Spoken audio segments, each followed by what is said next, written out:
ನಿಮ್ಮ ಜಮೀನ್ ಕೊನೆ ಭಾಗದಾಗ ಏನು ಹಾಕಿದ್ದೀರಾ ಸರ್ ಇದು? PMDS ಅಂತ ಹೇಳಿ. PMDS ಅಂದರೆ ಸರ್? ಈಗ ಒಂದು 25 ಜಾತಿಯ ಬೀಜಗಳನ್ನೆಲ್ಲ ಚೆಲ್ಲಿ 25 ಜಾತಿಯ ಬೀಜಗಳು ಸರ್? 25 ಜಾತಿ ಎಲ್ಲ ಒಂದು ರಾಗಿ, ಜ್ವಾಳ, ದ್ವಿದಳ ದಳ, ಏಕದಳ ದಳ, ಸಾಂಬಾರ್ ಪದಾರ್ಥಗಳು. ಈಗ ಸಂಸ್ಥೆಯವರು ಉದಾರೆ ಅಂತಂದಲ್ಲ, ಒಂದು ಸ್ವಲ್ಪ ಬೀಜ ಕೊಡ್ತಾ ಹೋದ್ರು. ನಮಗೂ ಅನುಭವ ಇತ್ತಲ್ಲ, ಇದನ್ನೆಲ್ಲ ಈ ಥರ ಮಾಡಿದ್ರೆ ಇದಾಗುತ್ತೆ ಅಂತೇಳಿ ಇದನ್ನೆಲ್ಲ ಮಾಡ್ಕೊಂಡು ನಾವು ಮಾಡಿದ್ದೀವಿ ಸರ್. ಇವರೇನಾ ಸಂಸ್ಥೆಯವರಿಗೆ ನಬಾರ್ಡ್ ಸಂಸ್ಥೆಯಿಂದ ಕಳಿಸಿ RYSS ಅಂತ ಆಂಧ್ರದಿಂದ ಬಂದರೆ ನೋಡ್ರಿ ಮಾತಾಡ್ತಾರೆ ನೋಡ್ರಿ. ನಮಸ್ತೆ ಸರ್. ನಮಸ್ಕಾರ ರೀ. ನಮ್ಮ ಹೆಸರು ಮಲ್ಲಿಕಾರ್ಜುನ ಸ್ವಾಮಿ ಅಂತೇಳಿ. ನಾವು ಮೂಲತಃ ಆಂಧ್ರ ಪ್ರದೇಶದವರು.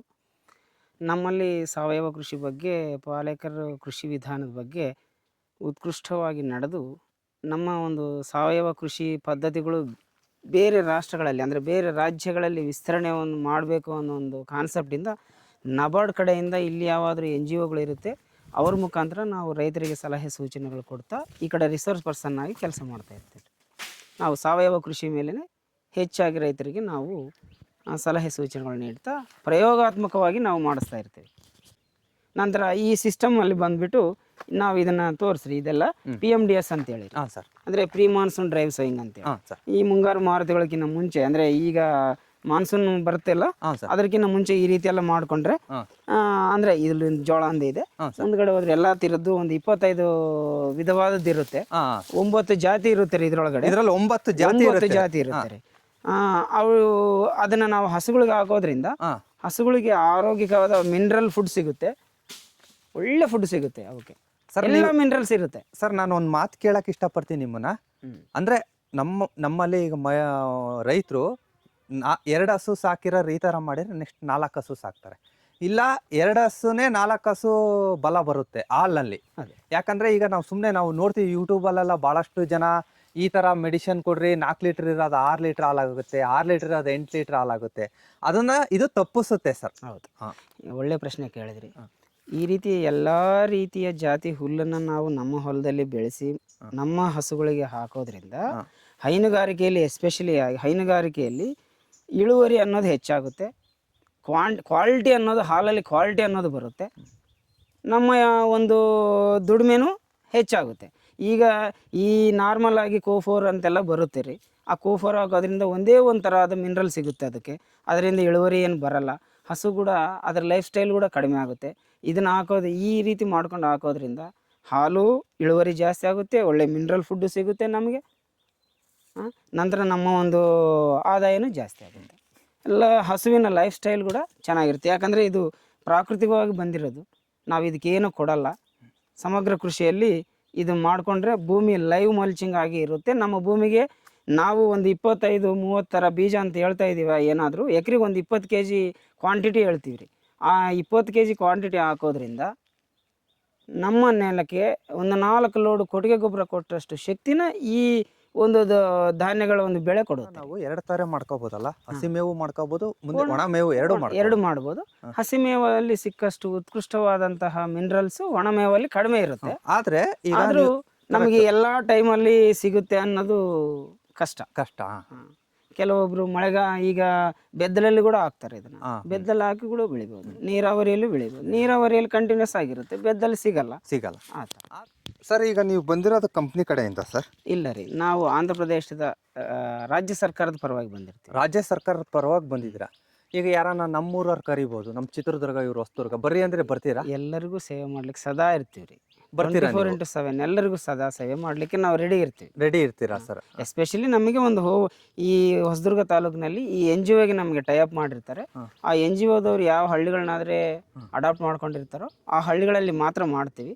ಆದ್ರೂ ಬೇರೆಯವ್ರು ಕೇಳಿದ್ರೆ ಸಲಹೆ ಸೂಚನೆ ಕೊಡ್ಲಿಕ್ಕೆ ಸದಾ ಸೇವೆ. ಬಹಳಷ್ಟು ಜನಕ್ಕೆ NGO ಕಂಪ್ನಿ ಬಗ್ಗೆ ಏನೂ ಗೊತ್ತಿರಲ್ಲ. ಫಸ್ಟ್ ಆಫ್ ಆಲ್ ನನಗೆ ಗೊತ್ತಿಲ್ಲ ಸರ್. ಒಬ್ಬ ರೈತರು ಅದ್ರ ಬಗ್ಗೆ ಹೆಂಗ್ ತಿಳ್ಕೋಬೇಕು? ಸರಿ, ಮಾಡಬೇಕು. ಫಸ್ಟ್ ಆಫ್ ಆಲ್ NGOದ ಬಗ್ಗೆ ಹೇಳ್ಬೇಕ್ರಿ.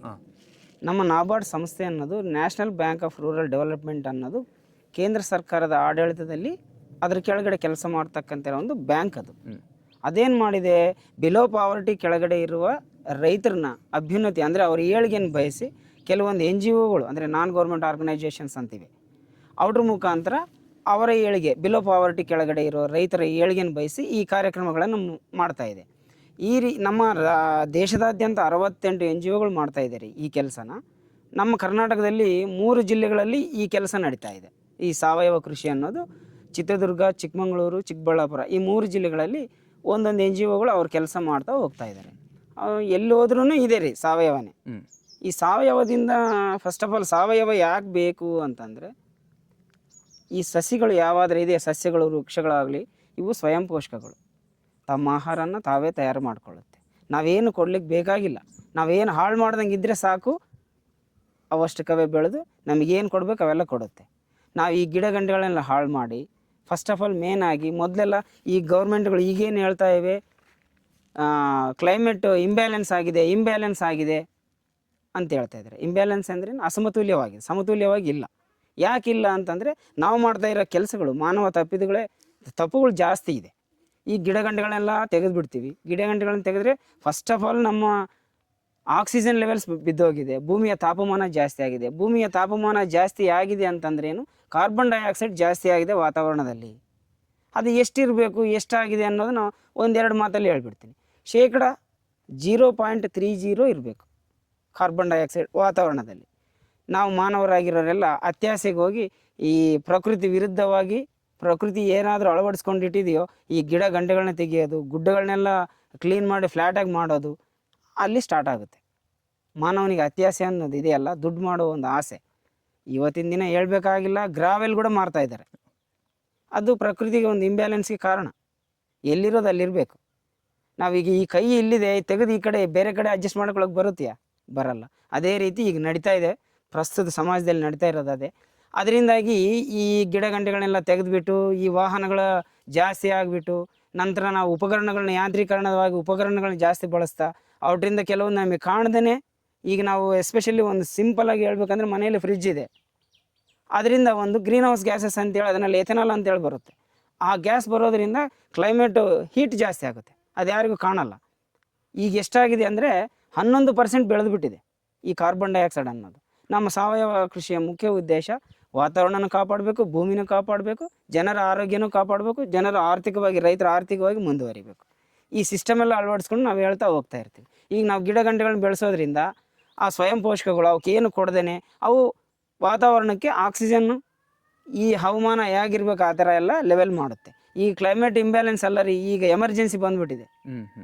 ಫಸ್ಟ್ ಆಫ್ ಆಲ್ ಎಮರ್ಜೆನ್ಸಿ ಬಂದಿದೆ. ಅದನ್ನು ತಕ್ಷಣ ಕಡಿಮೆ ಮಾಡ್ಬೇಕಂದ್ರೆ ಒಂದು ಸಾವಯವ ಕೃಷಿಯಿಂದ ತಪ್ಪ ಬೇರೆ ಯಾವುದೇ ಮಾರ್ಗ ಇಲ್ಲ. ಸಾವಯವ ಕೃಷಿ ಮಾಡೋದ್ರಿಂದ ರೈತರಿಗೆ ಬಂಡವಾಳ ಕಡಿಮೆ, ಈಕ್ವಲಿ ಟು ಆದಾಯ ಕೆಮಿಕಲ್ ಮಾಡೋದ್ರ ಅವ್ರ ಜೊತೆಗೇ ಬರುತ್ತೆ. ಮಾಡೋ ವಿಧಾನದಲ್ಲಿ ಮಾಡಬೇಕು. ಸಮಗ್ರ ಕೃಷಿ ಅಂತೇಳಿ ಈಗ ಗೌಡ್ರು ನಿಮಗೆಲ್ಲ ತಿಳಿಸಿ ಹೇಳಿರ್ತಾರೆ. ಸಮಗ್ರ ಕೃಷಿಯಲ್ಲಿ ಏನು ಮಾಡಬೇಕು, ವ್ಯವಸಾಯೇತರ ಚಟುವಟಿಕೆಗಳು ಹಲವೊಂದಿವೆ. ಕೋಳಿ ಸಾಕಾಣಿಕೆ, ಕುರಿ ಸಾಕಾಣಿಕೆ, ಜೇನು ಸಾಕಾಣಿಕೆ ಇದೆ.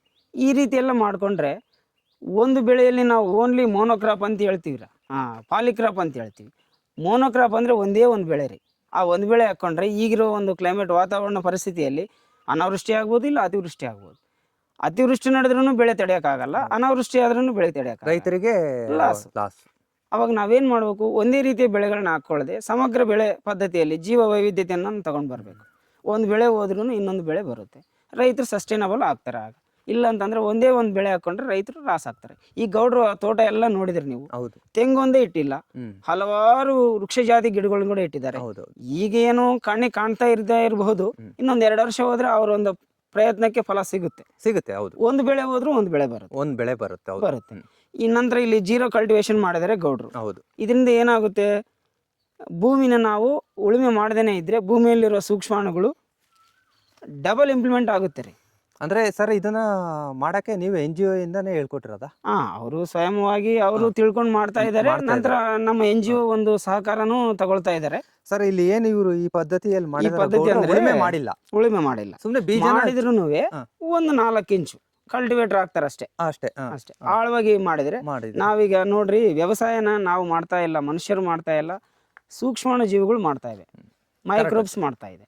ಆ ಮೈಕ್ರೋಬ್ಸ್ನ ಡ್ಯಾಮೇಜ್ ಮಾಡೋದು ಯಾವಾಗ, ಜೀವನ ನಾವು ಭೂಮಿನ ಉಳುಮೆ ಮಾಡಿದಾಗ, ಡೀಪಾಗಿ ಉಳುಮೆ ಮಾಡಿದರೆ ಅವೆಲ್ಲ ಹೊರಗಡೆ ಬಂದು ಈ ಸೂರ್ಯರಶ್ಮಿ ತಾಪಕ್ಕೆ ತಡೆಯಲಾಗದೆ ಸತ್ತು ಹೋಗ್ತವೆ. ಈಗ ಪ್ರೆಸೆಂಟ್ ಅವೇನಾಗಿದೆ ಅಂದರೆ ನಿದ್ರಾವಸ್ಥೆ ಸ್ಥಿತಿಯಲ್ಲಿವೆ. ಆ ಸ್ಥಿತಿನ ನಾವು ನಮ್ಮ ಸಾವಯವ ಕೃಷಿಯಲ್ಲಿ ಕೆಲವೊಂದು ಕಷಾಯಗಳು ದ್ರಾವಣಗಳು ಇವೆ.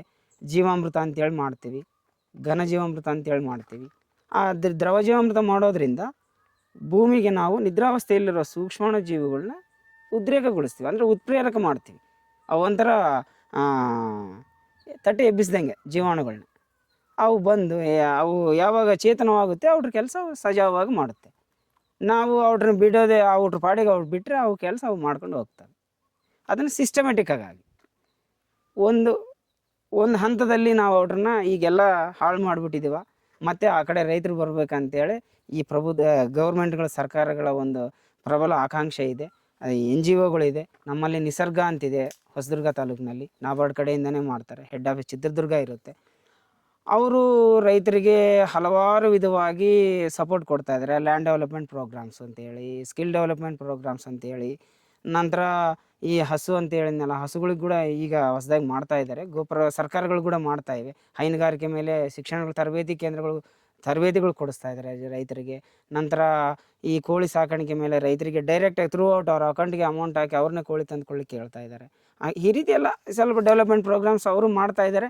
ರೈತರು ಕೂಡ ಸ್ವಲ್ಪ ತಿಳುವಳಿಕೆ ತಂದುಕೊಂಡು ನಾವು ಮುಂದಿನ ಪೀಳಿಗೆಗೆ ನಮ್ಮ ಒಳ್ಳೆಯ ಭೂಮಿನ ಕೊಡಬೇಕು ಅನ್ನೋ ಒಂದು ಮಹದಾಕಾಂಕ್ಷೆಯಿಂದ ಮಾಡಿದ್ರೇ ಚೆನ್ನಾಗಿರುತ್ತೆ ಅಂತ ನನ್ನದೊಂದು ಹಂಬಲ. ಸರ್, ಈಗ ಹೊಸದುರ್ಗ ನಮ್ಮ ರೈತರು ನಿಮ್ಮನ್ನು ಕಾಂಟ್ಯಾಕ್ಟ್ ಮಾಡ್ಬೇಕಂದ್ರೆ ನಂಬರ್ ಏನಾನ ಸಿಗುತ್ತಾ ನಿಮ್ಮದು? ಸಿಗುತ್ತೆ ರೀ, ಖಂಡಿತವಾಗ್ಲೂ ಹೇಳ್ತೀರಾ ಸರ್? ಹೇಳಿ ಸರ್. 96 42 32 85 34 ಈ ನಂಬರಿಗೆ ಮಾಡಿದ್ರೆ ನಾನು ಸಿಗ್ತೀನಿ ರೀ. ಸರ್, ಈಗ ಟೋಟಲ್ ಎಷ್ಟು ಹೊಸದುರ್ಗ ಸರೌಂಡಿಂಗ್ನಲ್ಲಿ ಎಷ್ಟು ರೈತರಿಗೆ ಟ್ರೈನಿಂಗ್ ಕೊಟ್ಟಿದ್ದೀರಾ ಸರ್? ಈಗ ನೋಡ್ರಿ, ನಮ್ಮ ಹೊಸದುರ್ಗ ತಾಲೂಕಿನಲ್ಲಿ ಒಂದು ಹೋಬಳಿನ ಅವ್ರು ಸೆಲೆಕ್ಟ್ ಮಾಡ್ಕೊಂಡಿದ್ದಾರೆ. ಫಸ್ಟ್ ಆಫ್ ಆಲ್ ಮೊದಲಿಂದ ಅಂದರೆ ಎಲ್ಲ ಸಡನ್ನಾಗಿ ಮಾಡೋಕ್ಕಾಗಲ್ಲ ಅಂತೇಳಿ ಮೊದಲು ಕಂಚಿಪುರದಿಂದ ಸ್ಟಾರ್ಟ್ ಮಾಡಿಕೊಂಡು ಈ ಮತ್ತೋಡು ಹೋಬಳಿಯಲ್ಲಿ ಫಸ್ಟ್ ಒಂದು 3 ಹಳ್ಳಿಯಲ್ಲಿ ಮಾಡಿದರು. ಲಾಸ್ಟ್ 2 ಇಯರ್ಸಿಂದ ಈ KP ಹಳ್ಳಿ ಮತ್ತು ಸಿದ್ಗೊಂಡಹಳ್ಳಿ ಅಂತೇಳಿ ತೊಗೊಂಡಿದ್ದಾರೆ. ಈ ಹೋಬಳಿ ಎಲ್ಲ ಸಾವಯವ ಕೃಷಿ ಮೇಲೆ ನಡೀತಾ ಇದೆ. ಈ ಸಾವಯವ ಕೃಷಿ ರೈತರನ್ನ ಥ್ರೂಔಟ್ ಡೈರೆಕ್ಟ್ ಇನ್ವಾಲ್ವ್ ಮಾಡೋದಕ್ಕಿಂತ ಮುಂಚೆ ಇವರು IFRPಗಳಂತೇಳಿ ಮಾಡಿದ್ದಾರೆ, ಫಾರ್ಮರ್ ರಿಸೋರ್ಸ್ ಪರ್ಸನ್ ಅಂತ. ಅವರಿಗೆ ಒಂದು 30-40 ಜನನ ಅಡಾಪ್ಟ್ ಮಾಡಿಕೊಟ್ಟು ಅವ್ರ ಮುಖಾಂತರ ಅವರಿಗೆ ಮಾಡ್ತಾಯಿದ್ದಾರೆ. ಇಲ್ಲಿ ಒಂದು 8 ಜನ ಇದ್ದಾರೆ FRPಗಳು. ಅವರಿಗೆ ಹತ್ರ ಒಂದು 250 ಜನ ಇರ್ತಾರೆ. ಇಲ್ಲಿ ಒಂದು 250 ಜನ ಮಾಡ್ತಾ ಇರ್ತಾರೆ. ಅಂದರೆ ರೈತರೇ 250 ಜನ ಮಾಡ್ತಾ ಇರ್ತಾರೆ. ಅವರಿಗೆ ಮಾದರಿಯಾಗಿ ನಮ್ಮ ಗೌಡ್ರಿದ್ದಾರೆ. ಸರ್, ಈಗ 250 ಜನನ ಎಷ್ಟು ವರ್ಷದಿಂದ ತಯಾರು ಮಾಡ್ತಿದ್ದೀರಾ ಸರ್? ಈಗ ಈ ಸಿದ್ಗೊಂಡನಹಳ್ಳಿ, ಕಪ್ಪನಾಯಕನಹಳ್ಳಿ 2ನೇ ವರ್ಷ. ಅವು ಕಂಚಿಪುರದಿಂದ ಈ ಕಡೆ ಬಾಲೇನಹಳ್ಳಿ ಅಂತೇಳಿ ವರದರಾಜನಗರ ಅಂತೇಳಿ ಬರುತ್ತೆ, ಅವು ಒಂದು 3ನೇ ವರ್ಷ ರೀ. ಇದು 3ನೇ ವರ್ಷ ಸರ್. ಈ ಸಿಸ್ಟಮಲ್ಲಿ ಬರ್ತಾ ಇದ್ದಾರೆ. ಯಾವುದೇ ಇದೊಂದು ಪ್ರಯತ್ನ ಸಂಸ್ಥೆಗಳ. ಸರ್, ಈಗ ರೈತರು ಚೈನ್ ಲಿಂಕ್ ಥರ ಅವ್ರು ಬಂದಮೇಲೆ ಅವ್ರ ಫ್ರೆಂಡ್ನ ಕರ್ಕೊಂಬರೋದು ಅಥವಾ ಅವ್ರ ಫ್ಯಾಮಿಲಿ ಕರ್ಕೊಂಬರೋದು ಈ ಥರ ಏನಾನ ನಡೀತಾ ಇದೆಯಾ ಸರ್? ಏನು ಅವರೊಬ್ಬರೇ ಬರ್ತಾರೆ?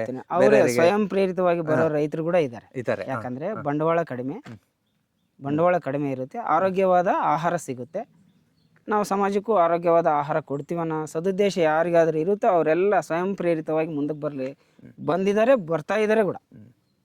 ಈ ರೀತಿ ಈ ಹೈನುಗಾರಿಕೆಯಲ್ಲಿ ಮಹಿಳೆಯರೆಲ್ಲ ಬರ್ಬೋದಾ ಸರ್? ಮುಖ್ಯವಾಗಿ ಹೇಳ್ತೀನಿ ನೋಡ್ರಿ, ಒಂದು ಕುಟುಂಬ ಈಗಿರೋ ಪರಿಸ್ಥಿತಿಯಲ್ಲಿ ಸಸ್ಟೈನಬಲ್ ಆಗಿ ಜೀವನ ಮಾಡಬೇಕು ಅಂದರೆ ಫಸ್ಟು ಹೆಣ್ಣಲ್ಲಿ ಅಂದರೆ ಸ್ತ್ರೀಯಲ್ಲಿ ಅರಿವು ಬರಬೇಕು. ಆ ಸ್ತ್ರೀ ಮುಖಾಂತರನೇ ಸಂಸಾರ, ಸ್ತ್ರೀಯಲ್ಲೇ ಜಗತ್ತು.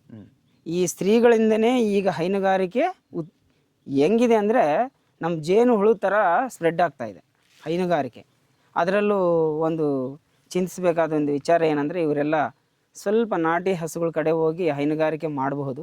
ಆದರೂ ಅದರಲ್ಲಿ ಈಗಿರೋ ಆರ್ಥಿಕ ಪರಿಸ್ಥಿತಿಗಳು ಹೆಂಗಿದೆ ಅಂದರೆ ಸ್ವಲ್ಪ ಅಲ್ಲ, ಜಾಸ್ತಿಯಾಗಿ ಡಬಲ್ ಇಂಪ್ಲಿಮೆಂಟ್ ಆಗಬೇಕು ಅನ್ನೋ ರೀತಿ ಈ ಸಿಂಧಿ ಹಸುಗಳಿಗೆ ಹೋಗ್ತಾ ಇದ್ದಾರೆ. ಪರವಾಗಿಲ್ಲ, ಒಟ್ಟು ಅವ್ರು ಆರ್ಥಿಕವಾಗಿ ಮುಂದುವರೆದ್ರೆ ಚೆನ್ನಾಗಿ ಒಳ್ಳೆಯದೇ. ಹೈನುಗಾರಿಕೆ ಆ ರೀತಿ ಚೆನ್ನಾಗಿ ನಡೀತಾ ಇದೆ ಈ ಏರಿಯಾಗಳಲ್ಲಿ.